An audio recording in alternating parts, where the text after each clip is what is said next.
producing a basic training video to help you handle your llamas and your alpacas in a more pleasant way. The purpose of this video is to introduce 3 aspects of training.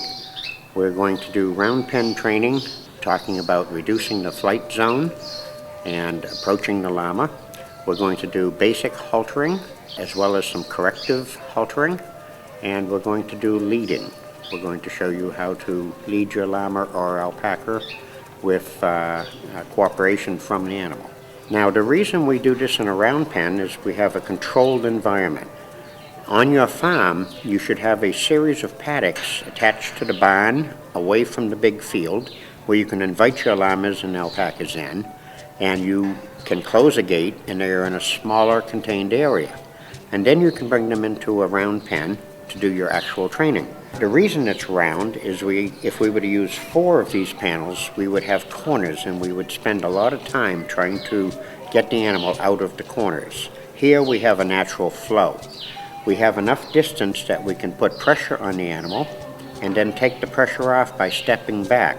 And that is about 10 or 11 feet inside this pen. So this is going to be lesson 1. This is round pen training. Now, for the basic haltering portion of the video, we want to stress that oftentimes it's not the halter that the animal is afraid of, but it's the actual haltering process. On animals that are very, very skittish, we may need to show them the halter from a distance. And when they get used to looking at the halter, we can remove the halter. That is the reward portion. So we'll place the halter up here. When the animal looks at the halter and is comfortable, we can remove the pressure of the halter.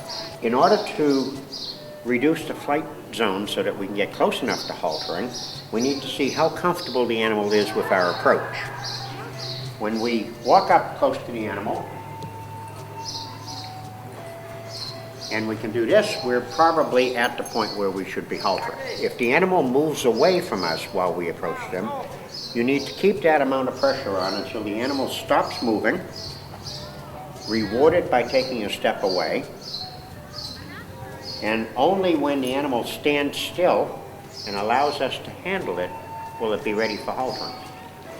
If the llama is against the fence and we want to ask the llama to step away, you need to move your feet out of the way at that time because you don't want the llama to walk into you. So you need to step over and invite the llama into that space. When we bring the halter up, we want to bring the halter up so that they can see it, and we don't want it to just appear from up underneath their chin and startle them. So we want to give a nice clear target, and only when the llama is looking straight on into the halter do we want to place the halter on, being careful not to hit the nose as we go on. If the llama is one that likes to reach up high in the air or lower its head while we attempt to halter, we want to hold the halter in the area that we're comfortable, and when the llama raises its head or lowers its head, we will take the halter away. The temptation is to, at that point, get the halter onto the animal, but it's more productive to have the animal comfortable looking at the halter. So for those animals that lift their head, and for those animals that dive down low, you want to place the halter where it's appropriate to halter, and then when the llama finds that level, remove it, and then we'll attempt to halter in that area.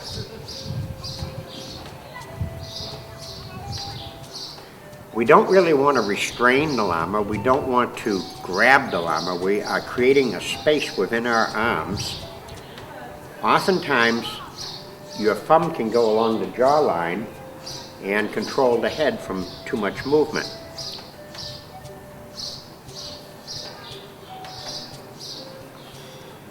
Once the llama accepts the halter, it's good to put it on many times. 5, 6, up to 10 times. This llama is not too frightened by the halter going over its nose, but it's anticipating the halter and sort of plunging its face into it. So we want to hold it out a little bit longer so that the llama isn't diving for the halter.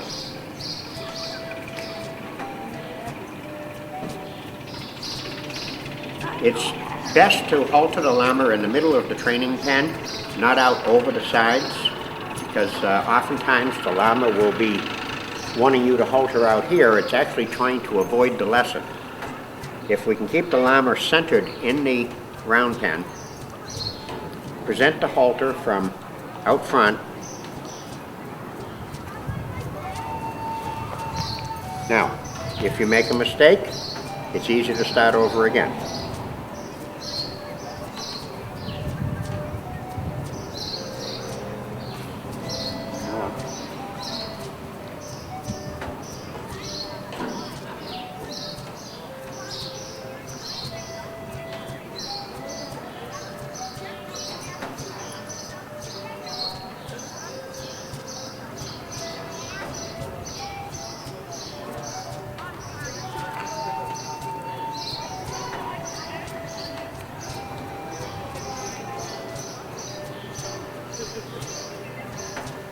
A properly fitting llama halter will ride up high on the nose.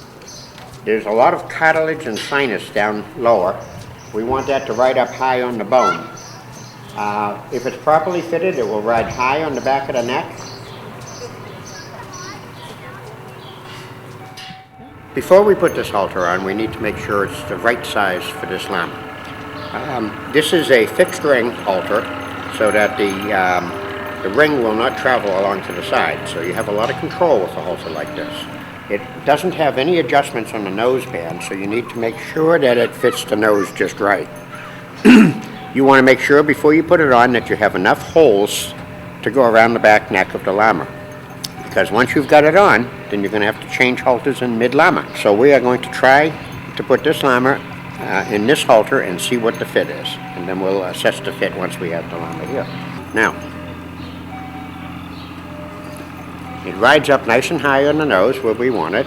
We want it just behind the ears, and we have enough holes to go in the halter that we can put about 2 fingers underneath the halter. You shouldn't be able to put your whole hand, that would be too loose.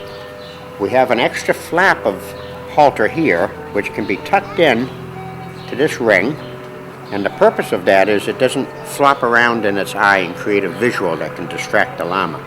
Now, it's very important to reward this llama at each stage of the haltering process.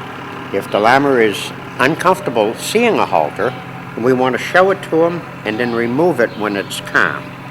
Everything we do as a reward is done when the llama is calm. Okay, the third level of this video is going to be on leading. Many people have a lot of problems, llamas that run ahead or lag behind or like to eat as they're trying to lead, or go ballistic, go airborne. So what we're going to do now is going to take this llama out of the pen and lead it, showing proper techniques. So I'm going to put the lead on the llama. I'm going to come out of the gate first. The llama is going to follow me. Now the llama will wait to be invited out of the pen. We'll come out on a loose lead, and we'll stand until we're ready to take our walk. If you're right-handed, you want to be about 18 to 20 inches away from the halter on the lead. I like this poly lead as opposed to the flat leads or the leads that have a place where you would put your hand.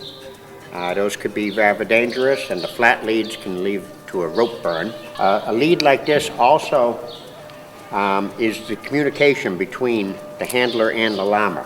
And this type of quarter-inch or a half-inch poly lead is very, very effective in communicating with the animal.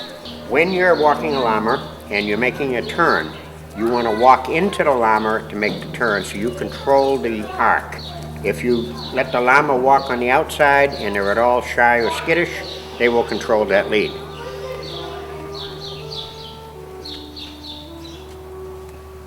Okay, now this llama is crowding me as I'm trying to walk.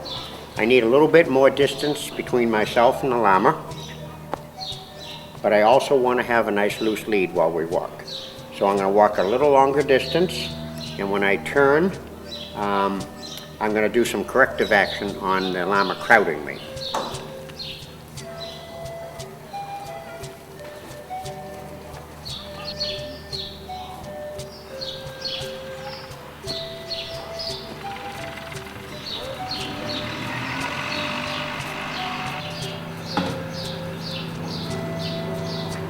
What I'm doing is placing my hand in front of the llama to keep the llama from walking ahead of me. A couple of other tricks would be to reach behind as you're walking and poke the llama in the chest. They are somewhat touch aversive and they don't like to be touched on the chest, and that might make them stay behind you a bit more. You may also swing your feet behind you in such a manner if the llama is crowding you. It is a safety concern that the llama would be jumping ahead of you. So I'm going to walk back and forth one more time and show at least two of those techniques.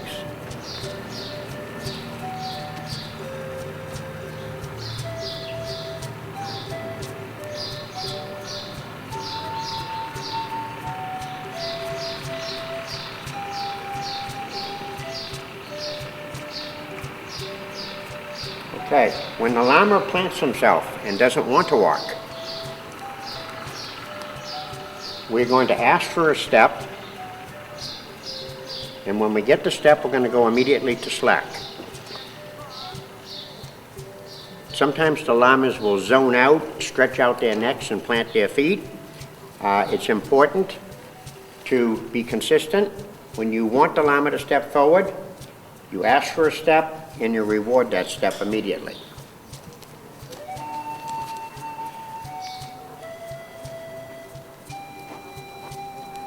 You need to be quick with that reward, and you need to be consistent. The ideal of having a well-trained llama on a lead is that they will follow the lead, not the person. So when the lead changes direction, the llama should be mindful of where the lead is going. There's a dog out there.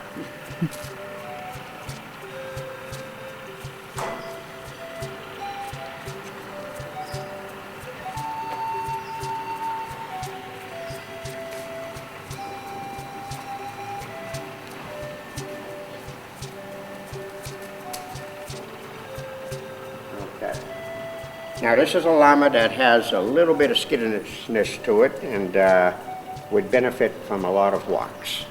Okay, we're going to do much the same thing with an alpaca. The first part of the lesson will be to reduce the flight zone so that I can approach the alpaca and be able to place my arm around its neck. And then we're going to put the halter on and do a small lead. Now, the only difference between llamas and alpacas, other than the obvious size difference, is that alpacas tend to be a little more skittish. So we use the same training methods, but we might have to do a little bit more time on each aspect of the training. But they will soak up this knowledge very quickly and respond positively.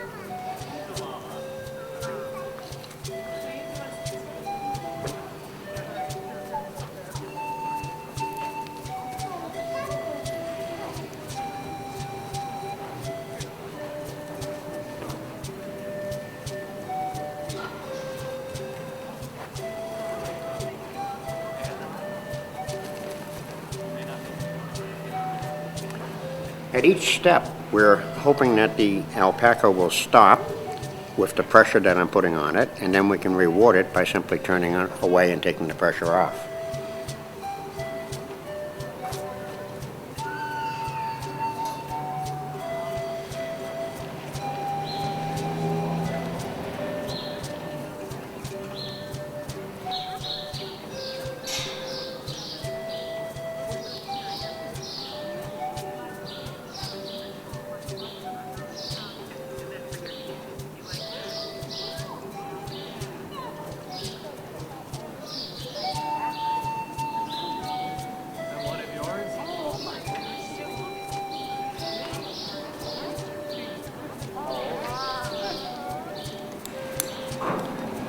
Now we wait for the alpaca to put his face right out straight so we can halter from the front.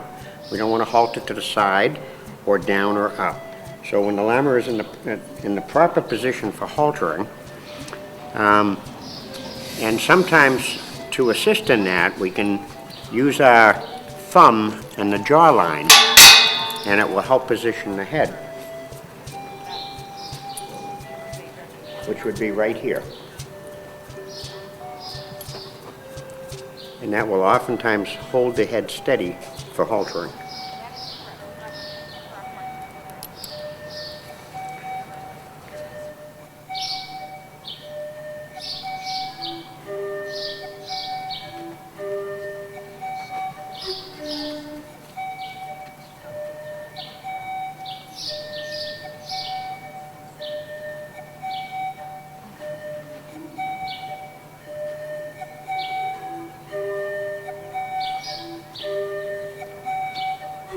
Now, some of the problems with llamas and alpacas leading could be lagging behind or charging ahead. For those llamas that are slow to respond to following, oftentimes swinging your arm, each time on the forward swing, the back of the halter will bump the back of their head and encourage them to move forward.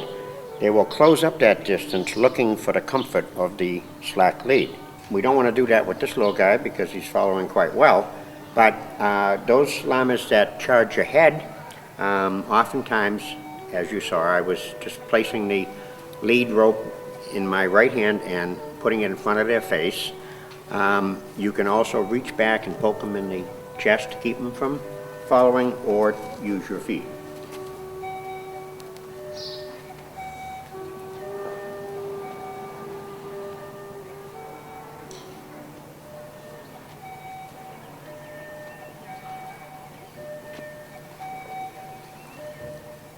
Ideally, you would like to have the llama or the alpaca right at your shoulder. But with a little bit of encouragement, this little fellow would do just well, just fine.